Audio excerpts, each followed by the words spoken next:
Divide 111 by 2. So here we divide 111 by 2 in a long division method. So 2 times 5 means 10. On subtracting we get 1. So now this 1 is less than 2. So we bring down the number beside this 1. So now it became 11.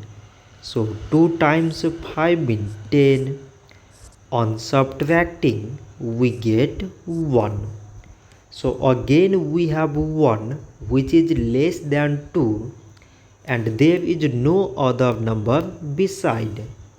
So we put here decimal so that we take here 0. So 2 times 5 means 10. On subtracting we get 0. So 111 divided by 2 we get 55 decimal 5. So this much for today and thanks for watching.